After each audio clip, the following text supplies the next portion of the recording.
प्रधानमंत्री जी केवल बिहार में वोट मांगने के लिए आते हैं। चीनी से चाय बनवा करके हम पिएंगे, लेकिन दूसरे रिजाइन कर देना चाहिए कि ये फर्जी मतदाता दे करके सरकार आपका बनवा दी है। सावन का महीना है, मौसम मनोरम है, लेकिन बिहार का राजनीतिक तापमान दिनों दिन बढ़ता ही जा रहा है। आज हम बेतिया विधानसभा में बेतिया के पूर्व विधायक और पिछले सांसदीय के चुनाव के उप विजेता श्री मदन मोहन तिवारी जी के साथ बातचीत करने के लिए हैं। सबसे पहले आपका हमारे प्लेटफॉर्म पर स्वागत। धन्यवाद जी।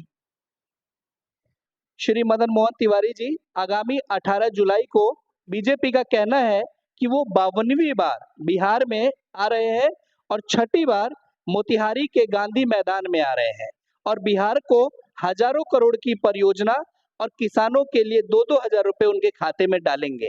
इस पर आपका क्या कहना है? देखिए, प्रधानमंत्री जी केवल बिहार में वोट मांगने के लिए आते हैं। 52वीं बार बिहार आ चुके अभी तक और छठा बार मोतिहारी में आ रहे हैं। सबसे पहला बार 2014 में लोकसभा के चुनाव में भी आए थे और कहे कि मैं इसके बाद जब मोतिहारी आऊंगा तो ये मिल चलता हुआ रहेगा और इसी के चीनी से चाय बनवा करके हम पिएंगे। लेकिन दूसरे बार आए तो भूल गए, वो दूसरे ओडीएफ के मुद्दा पर आकर के अटक गए कि हर मिनट में इतना बाथरूम बन रहा है, हमारा मोतिहारी ओडीएफ हो गया। तो ये हजारों करोड़ का सौगात केवल चुनाव में देते हैं।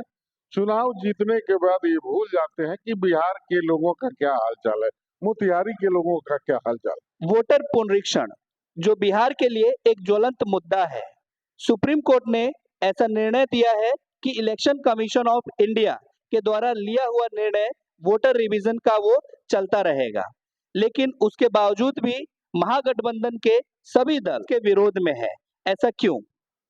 देखिए, ये वोटर लिस्ट रिवीजन का जो वर्क लिया है भारत सरकार ने बिहार के लिए, ये टोटल वोटरों के नाम का घोटाला करने के लिए किया है। ये साफ स्पष्ट दिखाई पड़ रहा है कि जब उसी वोटर लिस्ट से 2024 में लोकसभा का चुनाव हुआ तो वो फर्जी मतदाता अगर उसमें थे तो आपको भारत सरकार के प्रधानमंत्री को रिजाइन कर देना चाहिए कि ये फर्जी मतदाता दे करके सरकार आपका बनवा दी है। और बिहार का जब चुनाव आया तो आपको ये वोटर लिस्ट फर्जी लगने लगा। तो आपका मंशा साफ दिख रहा है कि आप महागठबंधन के 2-2.5 करोड़ लोगों का नाम काटने के लिए आतुर हैं कि आसानी से मेरा कैंडिडेट जीत जाए। मंशा दूसरा कुछ नहीं है, मंशा वोट चुराने का है। आपने लोकसभा चुनाव लड़ा और आप उप विजेता रहे, काफी शानदार आपका प्रदर्शन रहा। जिस आने वाले टाइम में अगर कांग्रेस आपको विधानसभा के उम्मीदवार के रूप में बेतिया के लिए उतारती है तो क्या आप उसके लिए तैयार हैं? जी, निश्चित रूप से मैं तैयार हूँ।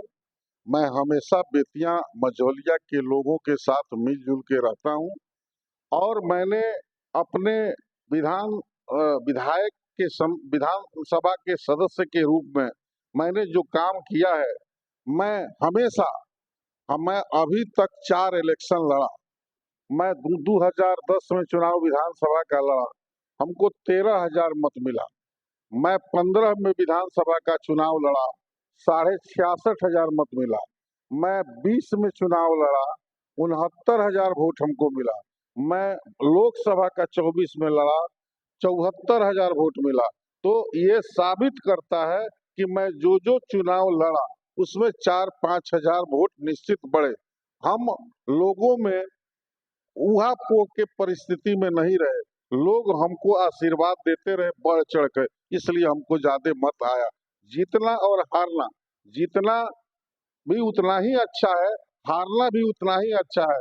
मुझ लोगों ने हमको हार दिया, उसके बाद भी मैं लोगों के बीच में जाना आना करते रहता हूँ।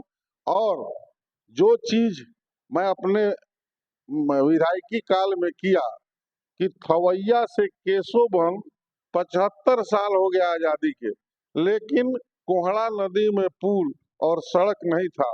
मैं उस वहां वोट मांगने गया तो मैं कह कर आया कि मैं दूसरी बार आऊंगा, ये पुल नहीं बनेगा और रोड नहीं बनेगा तो मैं केशवन वोट मांगने नहीं आऊंगा। मैंने प्राथमिकता के तौर पर 5 करोड़ का 2.5 करोड़ का रोड और 2.5 करोड़ का पुल बनवाया, तब वहां जाकर के लोगों के बीच में खाना खाया बैठ करके।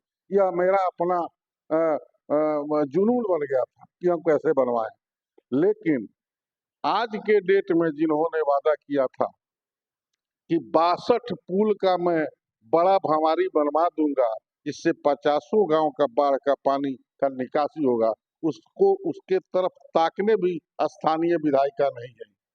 उन्होंने कहा था कि पिपरा पकड़ी पंचायत के रानी पकड़ी सोनरपट्टी में कोहड़ा नदी पर मैं पुल बनवाऊंगा, लेकिन आज तक पुल नहीं बना। लेकिन अगर लोगों का आशीर्वाद रहा, विधान बेतिया मझोलिया के आम आवाम का आशीर्वाद मिला, तो निश्चित रूप से प्राथमिकता के तौर पर मैं उस काम को कराऊंगा। सवाल उठाया वर्तमान में विधायक श्रीमती रेणु देवी जी और बिहार सरकार में मंत्री और उप मुख्यमंत्री भी रह चुकी हैं। उसके बावजूद भी आपने गिनाया कि वो महज कुछ सड़कें और बांध नहीं बनवा पा रही है, जिससे बाढ़ की स्थिति से हम नहीं उभर पा रहे हैं। आप क्या देखते हैं कि जब आप अगर चुने जाते हैं अगली बार विधायक, तो इन सभी कामों को पूर्ण कर पाएंगे? जी निश्चित रूप से मैं जिस जो काम हमको ये बुझा रहा है कि जनता के लिए जरूरी है, चंद्रावत नदी का अतिक्रमण साफ कराना, रमना मैदान का सौंदर्यीकरण कराना और बेतिया शहर के जल निकासी का व्यवस्था कराना, यह मेरा प्राथमिकता रहेगा। शिक्षा व्यवस्था को और दुरुस्त करना, और जो काम छोटा मोटा या बड़ा काम मझौलिया और बेतिया में छूटा है उसको प्राथमिकता के साथ करना, ये मेरा पहला वर्क रहेगा। चलिए आखिरी मुद्दे पर हम आपसे बात करना चाहेंगे, जो आपका अपना कांग्रेस का है।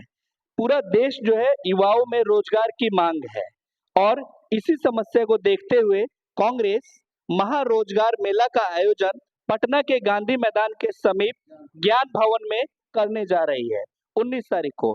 आप हमारे विधानसभा और लोकसभा क्षेत्र के सभी युवाओं और बिहार भर के युवाओं के लिए उस महारोजगार मेला के बारे में कुछ संक्षिप्त जानकारी दें।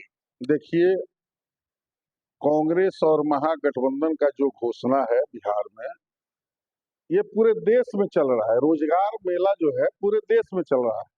पटना के ज्ञान भवन में 105 कंपनियां आ रही हैं और योग्यता के हिसाब से इंटरव्यू लेकर के अब उन लोगों को नियुक्ति पत्र बांटेगी। ये काम एक हो गया।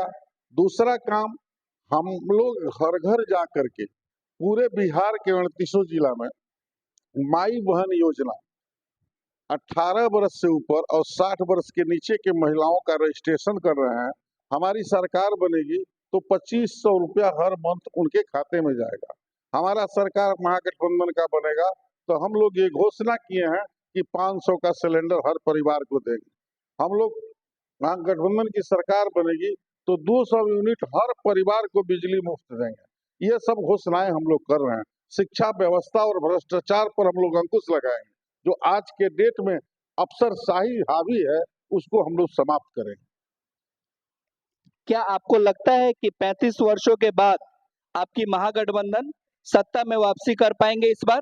निश्चित करेंगे, क्योंकि बिहार के मुख्यमंत्री सेंसलेस हो गए, अब मुख्यमंत्री के लायक है ही नहीं, एक्सपायर हो गए हैं, रिटायर के समय में आ गए हैं। इसलिए उनको हटाना जरूरी है और एक युवा मुख्यमंत्री को सामने लाना जरूरी है। अगर बिहार में युवाओं का तरक्की कराना है, रोजगार का सृजन करना है, तो युवा मुख्यमंत्री होना चाहिए, ना कि 80 साल का बुढ़ा। चलिए, ये थे हमारे साथ श्री मदन मोहन तिवारी जी, पूर्व विधायक और आगे आने वाले बेतिया विधानसभा से विधायक के उम्मीदवार श्री मदन मोहन तिवारी जी, जिन्होंने अपने राय बहुत ही बेबाक की तरीके से रखा और ये आश्वासन दिया कि बिहार में विधानसभा में हर एक छोटे मोटे काम जो बचे हुए हैं उसको पूर्ण करते हुए बिहार स्तर पर उनकी जब राज्य में सरकार बनेगी तो युवाओं को रोजगार और अनेकों मूलभूत सुविधाएं जैसे भ्रष्टाचार उनको उनसे निवारण मिलेगा, रोजगार और अनेकों सुविधाएं मिलेंगी। इसके लिए हम श्री मदन मोहन तिवारी जी का बहुत बहुत धन्यवाद करेंगे, उन्होंने हमें समय दिया। धन्यवाद।